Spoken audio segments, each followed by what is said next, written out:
Good evening, ladies and gentlemen. I present to you Chief Minister of Delhi, Rekha Gupta ji. हमारे बीच में है.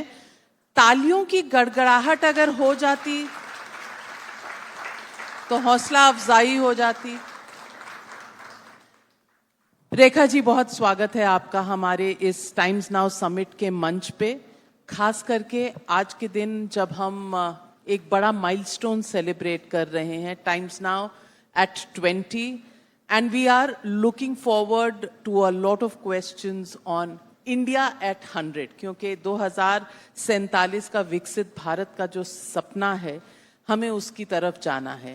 पहले तो सबसे आपसे पूछूंगी, एक साल निकल गया, आपने चीफ मिनिस्टर की कमान संभाली. एक साल रहा कैसा? चैलेंजिंग रहा, जिम्मेदारी भरा रहा, और दिल्ली के लोगों की बहुत सारी आशाएं हैं, जो अपेक्षाएं हैं सरकार से, उन्हें पूरा करने में लगा. मैं इतना कह सकती हूं कि दिल्ली वर्षों से अपने बहुत सारे सपने लेके जी रही थी. उन उम्मीदों को पूरा करने के लिए हर बार सरकार की ओर देखती रही होगी, पर कुछ चीजें पूरी हुई होंगी और बहुत सारी चीजें पूरी नहीं हो पाई. एक साल पहले जब हम आए तो हमें और ज्यादा उम्मीद भरी निगाह से उन्होंने देखा, उनकी उम्मीदों को हमने समझा और अपना पूरा ये एक साल 365 दिन 24/7 मैंने, मेरी टीम ने, हमने कोशिश की कि दिल्ली में जितनी भी लीगेसी प्रॉब्लम्स हैं उन सबको एक साइंटिफिक रोड मैप के साथ समाधान दें. जितनी भी ज़रूरतें इस शहर की हैं उन सब पे काम किया जाए, और जितने भी एक फ्यूचर रेडी दिल्ली के लिए एक रोड मैप होना चाहिए, एक प्लानिंग होनी चाहिए, उस पे काम किया जाए. तो ये तीनों चीज़ें हमने की. रेखा गुप्ता जी, आपको ऐसा नहीं लगता कि जो दिल्ली की मुख्यमंत्री हैं उनका रोज ही एग्जाम डे होता है, रोज ही परीक्षा होती है, सवाल कई होते हैं. कभी लोग पूछेंगे कि सफाई हुई कि नहीं, गार्बेज कलेक्शन हुआ कि नहीं, कभी लोग AQI के सवाल पूछते हैं, कभी सवाल पूछते हैं यमुना साफ हुई कि नहीं. ये तमाम सवाल और एक मैजिक सॉल्यूशन, इस पर आप कैसे काम करती? आपने बिल्कुल सही कहा नाविका जी. रोज एग्जाम है, रोज सीखने को मिलता है, रोज बहुत कुछ करने के लिए है. और ये भी समझ में आता है कि पिछली सरकारों ने जिस तरीके से समस्याओं को खड़ा किया, उनको अंडू करना इतना आसान नहीं है, पर उसको काम करना पड़ेगा.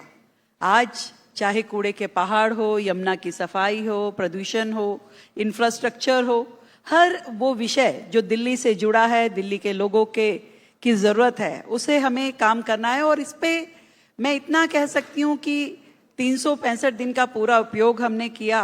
और एक एग्जाम्पल जैसे मैं लेती हूँ कि कूड़े के पहाड़ का, वर्षों से ये कूड़े के पहाड़ दिल्ली की तकलीफ बने हुए थे, पर इस एक साल में जिस तरीके से, जिस परसेंटेज में हमने कूड़े के पहाड़ों को कम किया, जिस तरीके से वहाँ डे नाइट बायोमाइनिंग का काम चल रहा है, जिस तरीके से मशीनें हमने बढ़ाई, और आज जब हम देखते हैं तो लगभग आधे की स्थिति में हमारे कूड़े के पहाड़ पहुंच गए हैं, चाहे वो भलसवा हो, चाहे ओखला हो, और गाजीपुर में भी बेहतर स्पीड में काम हो रहा है.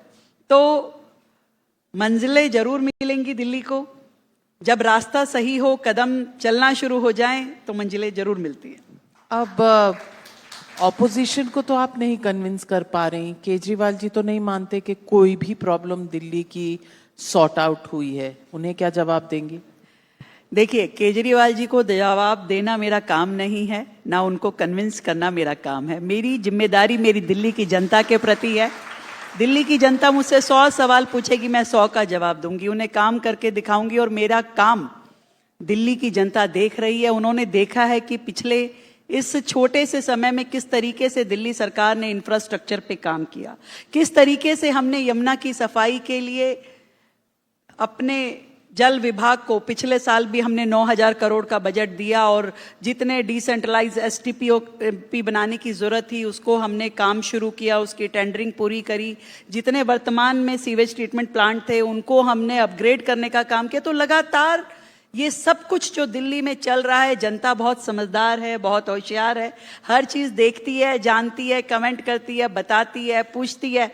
तो दिल्ली की जनता देख रही है, दिल्ली की जनता पूछ रही है, दिल्ली की जनता को मैं जवाब दे रही हूँ।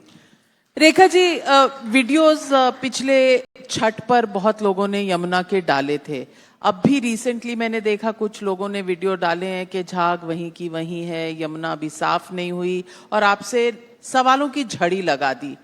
सवाल ये है कि क्या ये काम हो चुका है, हो रहा है, कितनी देर में होगा? आपकी इसके लिए टाइम लिमिट और टाइम फ्रेम क्या है, ये दिल्ली की जनता जानना चाहती है। नाविका जी, आपने पूछा यमुना की सफाई, झाग दिखते हैं दिल्ली में। मैं दिल्ली की जनता को और आपको और आपके चैनल के सब दर्शकों को ये बताना चाहती हूँ कि वर्षों की जो समस्याएं थी यमुना में, जिस तरीके से दिल्ली के सभी ड्रेन्स जाकर के गिर रहे थे, उनकी सीवेज ट्रीटमेंट प्लांट्स की जो काम था, जो उनकी टेक्नोलॉजी थी, वो पूरी तरीके से आउटडेटेड थी। जिस तरीके से वहाँ पे सफाई का काम कभी हुआ नहीं था और जिस रूप में हमें ये समस्या मिली और हमने काम शुरू किया, आज उन सभी स्थितियों को देखें। मैं ये बताना चाहूंगी कि पूरी दिल्ली में लगभग 200 ड्रेन्स, बड़ी ड्रेन्स हैं जो सीधा सीधा आके यमुना जी में गिरती हैं। दिल्ली भर में लाखों मवेशी हैं। रोजाना यदि हम माने तो 1500 टन गोबर जनरेट होता है और एक भी बायोगैस प्लांट हमारे आने से पहले नहीं था। हमारे आने के बाद 2 बायोगैस प्लांट हमने शुरू किए हैं। अदरवाइज सारा का सारा गोबर यूं का यूं जाके यमुना जी में गिरता था, जो कि यमुना की स्थिति बद से बदतर करता जा रहा था। और इसी तरीके से सीवर नहीं थे, सीवर लाइन नहीं थी, और वो सारे लोगों का जितना भी सीवेज था वो सीधा यमुना जी में जाके गिर रहा था। तो ये कहीं ना कहीं मैं ये कहूं कि इतनी पैनिक स्थिति से हमें इस सिचुएशन को उठाना पड़ा कि आज पूरी दिल्ली में नई सीवर लाइनें डालने का काम, इस पूरे 1 साल में हमने 180 किलोमीटर नई सीवर लाइन डाली है। 172 किलोमीटर हमने पुरानी सीवर लाइनों को अपग्रेड किया, उसको रिप्लेस किया। और इसी तरीके से पुराने 37 एसटीपी थे, उनको अपग्रेड करने का काम किया। नए डिसेंट्रलाइज जो एसटीपी हैं 35, उनको हमने टेंडरिंग में लाए। ये लगातार चलने वाला काम है। जब पहले हम ये हर नाले को टैप करने का काम, हर नाले की डिसिल्टिंग का काम, उस पे एसटीपी लगाने का काम पूरा कर लेंगे, उस दिन से यमुना साफ नजर आनी शुरू होगी। उससे पहले नहीं आ सकती। आप सोचें, 11 साल की समस्या, 15 साल की समस्या आपको 1 साल में साफ दिखने लग जाएगी, तो कहां से होगा? मुझे तो उन लोगों से प्रश्न करना है कि आपको 11 साल का समय मिला, आपने क्या किया? जो आप 1 साल में मुझसे प्रश्न कर रहे हैं, मैं जो कर रही हूं उसके रिजल्ट आने शुरू होंगे, दिखाई देंगे जिस दिन इस रोड मैप को, जिसको हमने तैयार किया है, जो हमने काम शुरू किया है, उसके काम पूरे होंगे, उसके रिजल्ट आएंगे। पूरी दिल्ली में सीवर लाइनें डल जाएगी, सारा सीवेज ट्रीट होना शुरू हो जाएगा और लगातार दिल्ली सरकार उस पर काम कर रही है। आज दिल्ली की सीवेज ट्रीटमेंट की कैपेसिटी जो है वो केवल 700 MGD है, 700 MGD, और जरूरत कितनी है? 1500 MGD की। तो जब तक मेरी दिल्ली की सीवेज ट्रीटमेंट की कैपेसिटी 1500 नहीं हो जाती, तब तक मैं ये कहूंगी कि यमुना साफ दिखाई नहीं दे सकती। उसे पूरा करना जरूरी है, सीवेज ठीक होना जरूरी है, सीवर लाइन डलना जरूरी है, और दिल्ली में पूरी तरीके से पानी की और सीवर की व्यवस्थाएं ठीक करने के बाद दिल्ली की यमुना भी साफ सुथरी दिखाई देगी। रेखा जी, मैंने देखा आपने 2-3 दिन पहले अपना बजट प्रेजेंट किया और आपके बजट में इंफ्रास्ट्रक्चर एक्सपेंडिचर पे 33% आपने डाला है, यानी कि 1/3 बजट इंफ्रास्ट्रक्चर पे। In the best year I think आम आदमी पार्टी ने 25% से ऊपर नहीं दिया। मैसेज क्या है, इरादा क्या है? दिल्ली को बेहतर दिल्ली करना है, और जो दिल्ली के लोगों का अधिकार है, आज देश की राजधानी है ये शहर, यहाँ के लोग भी चाहते हैं कि हमारी सड़कें बेहतर हो, हमारा ड्रेनेज सिस्टम बेस्ट होना चाहिए, कोई वाटर लॉगिंग ना हो, कोई यहाँ पे गड्ढा नहीं होना चाहिए। तो ये दिल्ली की जनता को मिलना चाहिए। कितने फुटओवर ब्रिज हमें चाहिए दिल्ली में, कितने सारे फ्लाईओवर चाहिए, एलिवेटेड रोड चाहिए, ये सब बनने चाहिए। आज दिल्ली की जरूरतों को पूरा करने के लिए हम काम कर रहे हैं। दिल्ली में वॉल टू वॉल कारपेटिंग के साथ, जिससे पर्यावरण भी बेहतर हो, डस्ट मिटिगेशन भी हो और गाड़ी चलाने में भी मजा आए। तो ऐसी सड़कें दिल्ली को चाहिए, वो बनाने का काम हमने शुरू किया है। पिछले साल हमने 400 किलोमीटर सड़कों को पूरा किया और इस साल 750 किलोमीटर की सड़कें दिल्ली को बेहतर दिशा में मिलेगी, वॉल टू वॉल और कारपेटिंग के साथ। लेकिन विपक्ष तो आपका मजाक उड़ा रहा है। आपने साइकिलें दी महिलाओं को, बच्चियों को कि वो स्कूल जा सकें, तो उन्होंने उसका एक अलग ही मीम बना दिया और कहा ये बच्चियां अब उत्तर प्रदेश में जाएंगी साइकिल पर, अगले साल उत्तर प्रदेश के चुनाव का प्रचार करेंगी। विपक्ष के साथ ये कैसा रिश्ता है? जो ये दिल्ली में विपक्ष नाम के जीव हैं, मुझे लगता है मानसिक रूप से दिवालिया घोषित कर देना चाहिए उन्हें।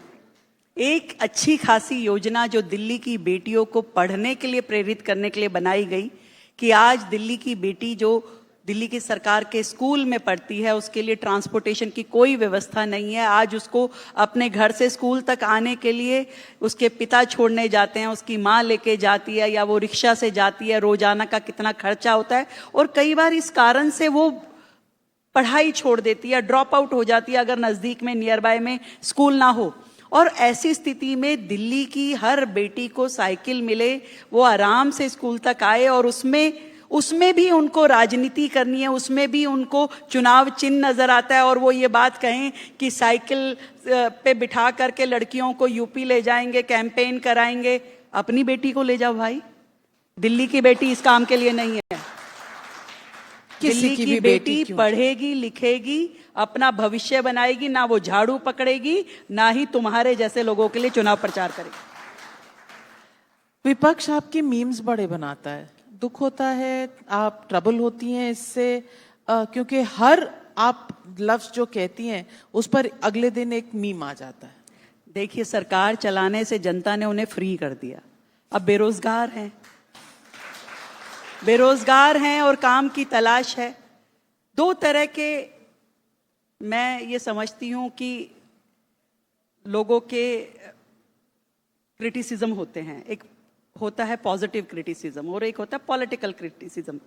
तो पॉजिटिव क्रिटिसिज्म कोई करता है, बताता है कि भी ये ठीक नहीं है, इसको ठीक करना चाहिए, तो हमें मंजूर है वो बात। मैं हमेशा उस चीज को बहुत पॉजिटिवली लेती हूँ कि भी आपने कुछ बताया है, कोई कमी है काम में, उसको ठीक किया जाना चाहिए। अब जो क्रिटिसिज्म हो ही पॉलिटिकली मोटिवेटेड, उसके लिए आप क्या कहेंगे? तो हम तो पूरी तरीके से इस बात को मानते हैं कि कुछ तो लोग कहेंगे, नहीं तो ना तो आप न्यूज में दिखाओगे, ना अखबार वाले छापेंगे। लेकिन पढ़ती हैं कभी ये मीम्स, देखती हैं, मन में कुछ होता है, देखकर बुरा लगता है? मैंने बताया ना कि कुछ लाइलाज बीमारियां होती है जिनका इलाज समय आने पे जनता ही करती है। तो जनता डॉक्टर है, वो देख रही है कैसे कैसे लोग इस शहर में घूम रहे हैं। समय आएगा इनका भी इलाज होगा और बहुत सारों का इलाज तो पिछली बार जनता ने कर ही दिया है। तो अभी वो लोग तो कोई पंजाब चले गए, कुछ गोवा चले गए, कुछ बचे हैं यहाँ पे, उनको भी रास्ता दिखा देगी जनता। रेखा जी, मैं as a woman to a woman chief minister सवाल पूछना चाहती हूँ। आपको लगता है कि अगर एक पुरुष होता चीफ मिनिस्टर तो उसके साथ भी ऐसा ही बर्ताव होता, या आपको लगता है कि महिला चीफ मिनिस्टर है तो ताने कुछ ज्यादा होते हैं? यहां मैं आपकी बात से सहमत हूं।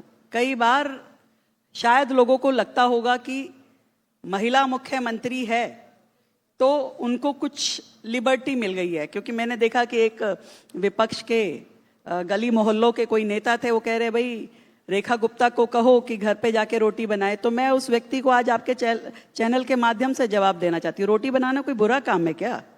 आपकी माँ ने भी जीवन भर रोटी बनाई होगी, आपको खिलाई होगी, इतनी लंबी जुबान तभी आपको मिली ना। तो रोटी बनाना कोई बुरा काम नहीं है। हमारी माँ ने रोटी बना के खिलाई, आपकी माँ ने रोटी बना के खिलाई, और मैं मुख्यमंत्री होने के साथ भी रोटी बना सकती हूँ और कईयों पे बेलन चला सकती हूँ।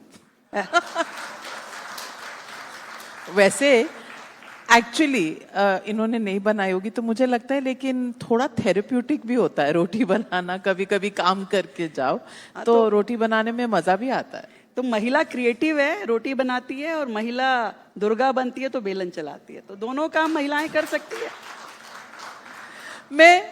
मैं आपसे पूछना चाहती हूँ कि बहुत सी मंजिलें होती हैं। आप मुख्यमंत्री बनी तो आपने भी मन में सोचा होगा कि मुझे ये मौका मिला है तो मैं 10 साल में, 20 साल में, 30 साल में चाहती हूँ कि दिल्ली यहाँ से यहाँ पहुँच जाए। क्या सपने थे आपके?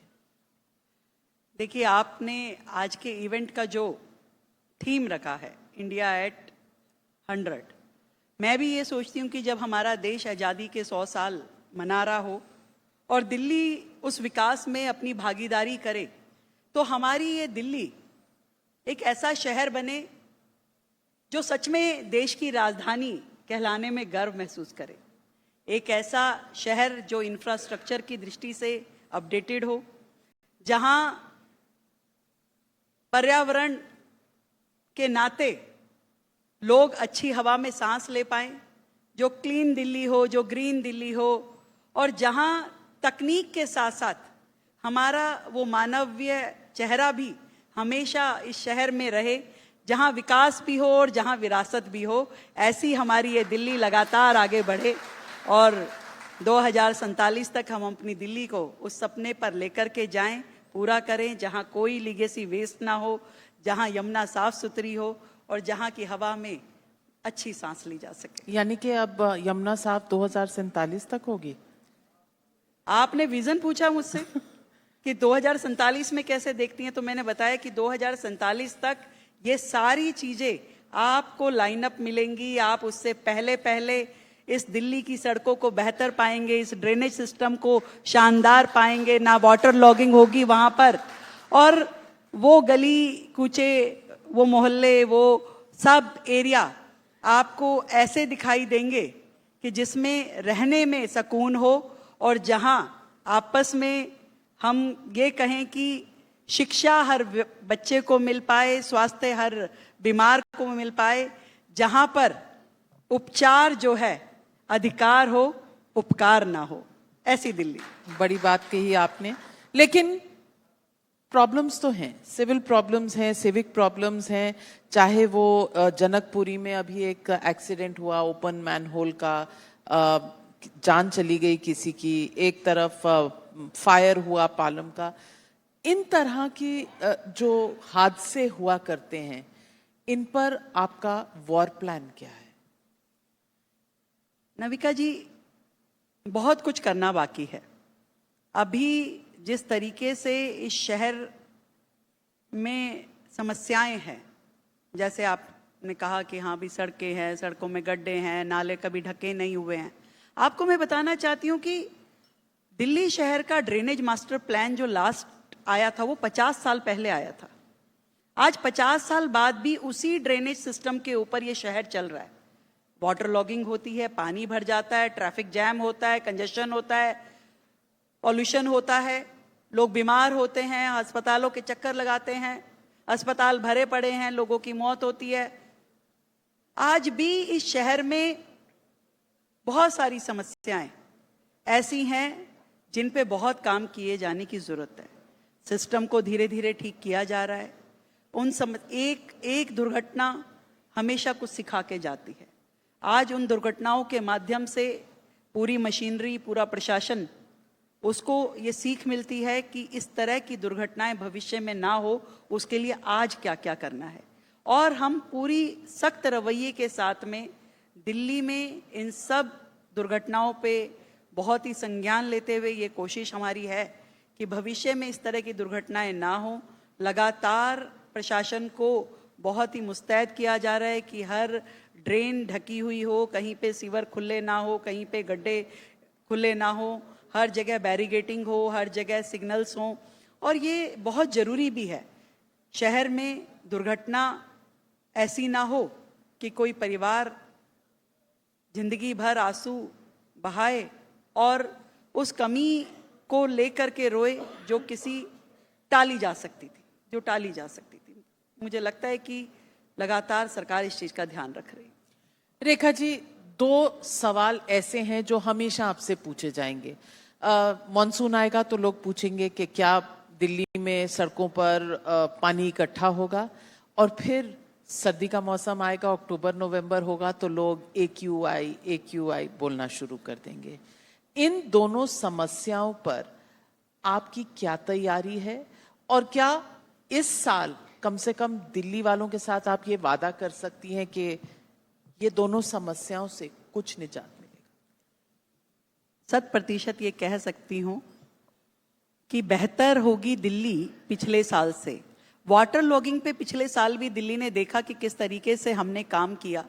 पिछले पूरा साल डिसिल्टिंग ड्रेन्स में हुई और लगभग 25 lakh metric ton, last figure हमने 22 लाख कही थी, मैंने कल ही उसका अपडेशन लिया है, 25 लाख मीट्रिक टन डिसिल्टिंग इस बार नालों में हुई। और जिसके कारण से आपने देखा कि मिंटो रोड जैसा ब्रिज जो हमेशा आपकी न्यूज में छाया रहता था, अखबारों के फ्रंट पेज पे छपता था कि मिंटो ब्रिज पे मिंटो रोड के अंडर ब्रिज में एक बस फंसी हुई, बस बचपन से हम ये तस्वीर देखते आ रहे हैं। क्या इस बार देखी आपने वो तस्वीर? बाकी जगह देख ली, वहां नहीं देखी।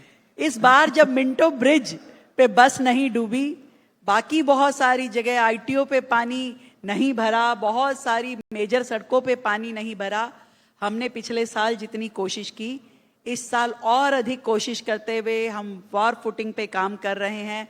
डिसिल्टिंग अभी से शुरू हो चुकी है और मैं दिल्ली की जनता को ये कहना चाहती हूँ कि आपको दिल्ली में वाटर लॉगिंग कम से कम रहे, ना मिले, ये दिल्ली सरकार काम कर रही है, आपको बेहतर दिखाई देगा। सोशल मीडिया का जमाना, आपकी ये वाली बाइट काट के लोग निकालेंगे सोशल मीडिया पर उस समय। मैंने कुछ गलत नहीं कहा, मैंने कहा दिल्ली सरकार लगातार इस पे काम कर रही है और काम करते करते आपको दिखाई देगा कि कहाँ कहाँ बैटर हुआ, और कहीं से सूचना आएगी आपके सोशल मीडिया से तो वहां भी ठीक करेंगे। ये दिल्ली शहर है, दिल्ली शहर में बहुत काम करने की जरूरत है और इसे हम करेंगे। आपने पब्लिक प्राइवेट पार्टनरशिप में एक इलेक्ट्रिक व्हीकल्स का प्लान जो आगे किया है, आपको लगता है मात्र एक ये स्टेप हमारी पोल्यूशन की प्रॉब्लम, AQI की प्रॉब्लम को रिजॉल्व कर सकता है? इस पर और क्या क्या हो रहा है? एक स्टेप नहीं, 360 डिग्री पर इस समस्या के समाधान के लिए काम हो रहा है।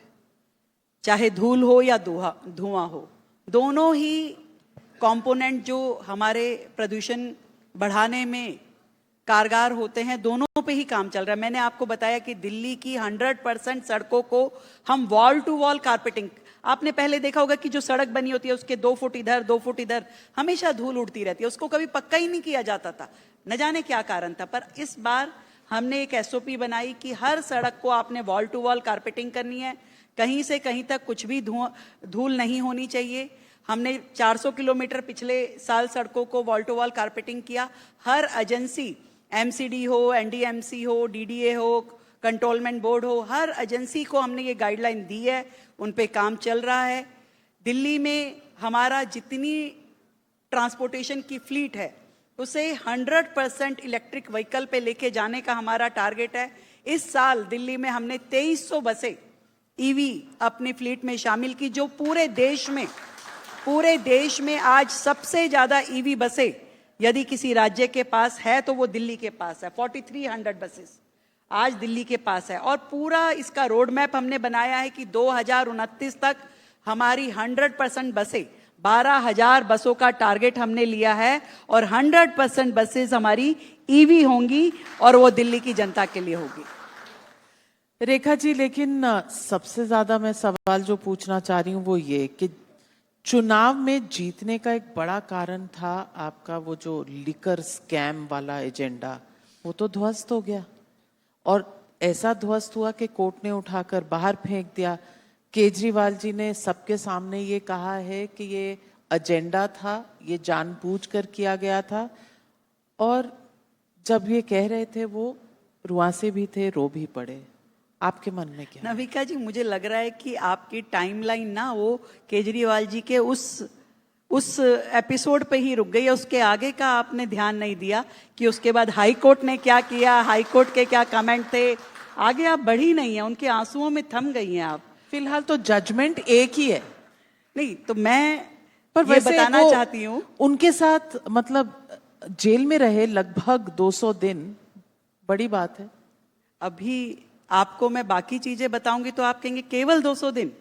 दिल्ली की जनता के गुनहगार हैं केजरीवाल।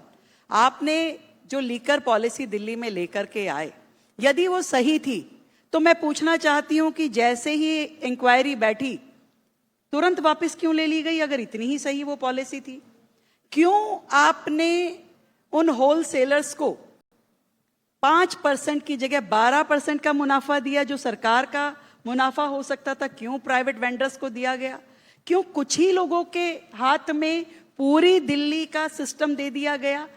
70% जो आपका रिटेलिंग थी वो आपने मात्र 3 वेंडर्स को दे दी। क्यों एक के साथ एक फ्री करके आपने दिल्ली की जनता को शराब के नशे में डुबोया? किस तरीके से आपने कोविड के समय में, नाविका जी सुनिए, बड़ी ध्यान की बात है, कोविड के समय में क्योंकि शराब की दुकानें भी बंद रही और उन शराब कंपनियों का नुकसान हुआ, उसकी भरपाई केजरीवाल साहब ने 144 करोड़ रुपए दे करके करी। क्या किसी और गरीब की भरपाई करी? उस समय जब मजदूर दिल्ली छोड़ छोड़ करके इस शहर से बाहर जा रहा था, पैदल पैदल अपने बच्चों को गोदी में उठाए, क्या उनकी मदद करी? शराब कंपनियों को 144 करोड़ रुपए दिए केजरीवाल जी ने। ऑन रिकॉर्ड है ये, ऑन रिकॉर्ड। क्योंकि आपकी दुकान नहीं खुल पाई, इसलिए सरकार आपको आपकी लाइसेंस फीस माफ करती है, आपको हर जाने के रूप में 144 करोड़ रुपए देती है। आप समझ सकती हैं कि दिल्ली की सरकार किसके फायदे के लिए बैठी थी? उन वेंडर्स के फायदे के लिए बैठी थी, उनसे कमीशन खोरी कर रही थी। कितनी बड़ी मनी ट्रेल आपकी एजेंसीज ने फाइंड आउट की है। ऐसे ही नहीं, कोई भारत जैसे देश में इतना बड़ा लोकतंत्र जहां है, न्यायिक प्रक्रिया जितनी मजबूत है, कोई 200 दिन जेल में रह सकता है। उसके पीछे कितने तथ्य थे। और वो जिस चीज को कह रहे हैं कि मैं कट्टर ईमानदार होकर छूट गया हूं, मैं ड्रैकलिन हो गया हूं, वो एक न्यायिक प्रक्रिया है। वो एक न्यायिक प्रक्रिया है जिसका पहला फेज हो सकता है उन्होंने क्या करके सेट करके चीजें निकाली, परंतु अगले फेज में भी उनको सामना करना पड़ेगा, जवाब देना पड़ेगा। और उसके बाद यदि वो पूरी न्यायिक प्रक्रिया निकल जाते हैं तो दिल्ली भी देखेगी और जनता भी उनसे पूछेगी। चलिए, तो फिर मैं इतना ही कह सकती हूँ कि पिक्चर अभी बाकी है, मेरे दोस्त और हाई कोर्ट में पिक्चर देखेंगे। लेकिन शीश महल पर फिर आपने एक ऑफेंसिव शुरू कर दिया है। अब सरकार आपकी बन गई, आपके पास करने को दिल्ली में बहुत कुछ है। ये शीश महल फिर से अरे हमने कुछ नहीं किया, जो कुछ किया वही करके गए हैं। हमें तो आज तक ये नहीं समझ में आ रहा अब इसका क्या करें।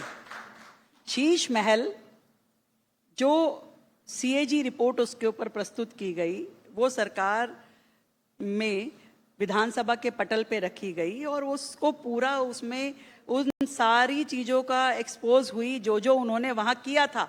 अभी एक आप एक्साइज की बात कर रही थी, दूसरा अभी शीश महल पे आ गई, तीसरा क्लासरूम पे आएंगी, फिर मेडिकल पे। इतने सारे मुद्दे हैं, किस किस में कट्टर ईमानदार साहब ड्रैकलिन होने का मौका लेंगे? नहीं हो पाएगा। इतना कुछ उन्होंने दिल्ली का पैसा लूटा, दिल्ली की जनता को लूटा है, हर एक विषय पे उन्हें जवाब देना पड़ेगा। अभी तो दिल्ली का शीश महल 1 था, पंजाब में बैठे हैं, शीश महल 2 में जाकर के वहां के प्लेन उड़ा रहे हैं, वहां की जनता का पैसा इस्तेमाल कर रहे हैं। क्या जनता जवाब नहीं मांगेगी? किस अधिकार से पंजाब की प्रॉपर्टीज को वो यूज कर रहे हैं? किस अधिकार से वो पंजाब के पैसे को इस्तेमाल कर रहे हैं? वहां की सत्ता को, पूरा गैंग जो दिल्ली में काम करता था, पूरा का पूरा गैंग वैसा का वैसा उठ करके अब वहां काम कर रहा है। तो दिल्ली बर्बाद कर दी और अब पंजाब की बारी। लेकिन मैं ये भी पूछूंगी कि क्या पॉलिटिक्स का ये स्तर है, क्योंकि आजकल धुरंधर फीवर है, तो आपने रहमान डकैत बुला दिया उन्हें और वीडियो बना दिए शीश महल के। मैं पूछना चाहती हूँ कि पॉलिटिक्स में क्या ये सब कुछ जायज है? देखिए, पॉलिटिक्स में नहीं। पॉलिटिक्स क्या है? पॉलिटिक्स एक समाज में व्याप्त व्यवहार है। महाभारत में भी पॉलिटिक्स थी, रामायण में भी पॉलिटिक्स थी। एक व्यवहार है। उस व्यवहार को जब आप समाज में लेके जाते हैं, और समाज का दर्पण है पिक्चरें, वो दिखाती हैं कि मानव किस तरीके से सोच रहा है, क्या कर रहा है, कैसे कैसे चीजें चल रही हैं। और जब आपने धुरंधर देखी तो आपको उस अक्ष को ऐसे लोगों में दिखने लगा, वो अक्ष क्या करे। अब समाज का आईना है पिक्चरें हैं, और समाज में जब ऐसे लोग होते तो दिख जाता है ये तो वैसा ही लग रही है, वैसा ही लग रहा है, तो क्या करें, बताना पड़ता है। आपने देखी धुरंधर? देखनी पड़ी मुझे भी। ये देखने के बाद जब हमारे मंत्री जी ने कहा कि भाई ये तो रहमान डकैत जैसे लग रहा है, मैंने कहा देख के तो आऊं रहमान डकैत है। तो कैसी लगी आपको? देखिए बहुत शानदार वो मूवी है। सच में देश के लिए कितने लोग कहाँ कहाँ खतरे लेकर के अपनी देशभक्ति निभा रहे हैं, सबसे बड़ा संदेश तो ये है। और जब इतनी सारी चीज़ें जो हैं, एक साधारण व्यक्ति को नहीं पता कि मेरे देश को बचाने के लिए कितनी एजेंसीज, कितने लोग, सरकार किस किस हद तक जाकर के काम करती है। इन दुश्मनों से पार पाना आसान काम नहीं है, पर हमारी देश की सेनाएं, हमारे देश के लोग और हमारी देश की सरकार लगातार देश के लोगों को सुकून देने के लिए, ताकि हम सुख से सो सकें, सरकार दिन रात जागती है। हमारे नेता नरेंद्र मोदी जी दिन रात काम करते हैं। मैं उनको इस मंच से धन्यवाद देना चाहती हूँ। देश में एक ऐसा इकोसिस्टम है जो मानता है कि ये प्रोपेगेंडा फिल्म है, उन्हें क्या कहेंगी? जो लोग ऐसा सोचते हैं वो खुद भी तो एक प्रोपेगेंडा है। वो किसके हाथ से बजते हैं, किसके रिमोट से चलते हैं, इसके ऊपर कब इंक्वायरी बिठाई जाए। आज आप फुल फॉर्म में हैं, आप चौके छक्के बहुत मार रही हैं।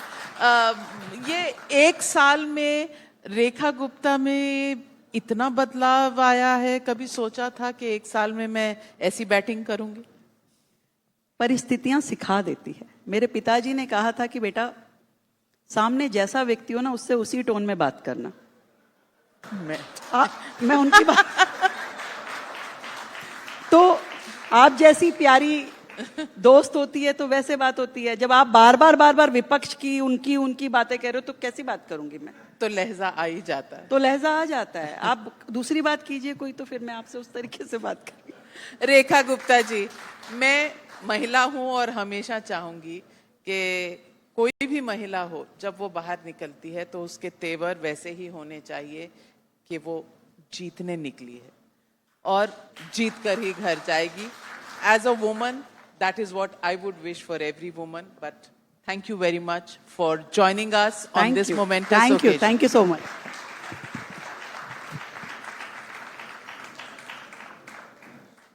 Thank you, Mukhyamantri ji. Please accept a special token of our appreciation here on stage.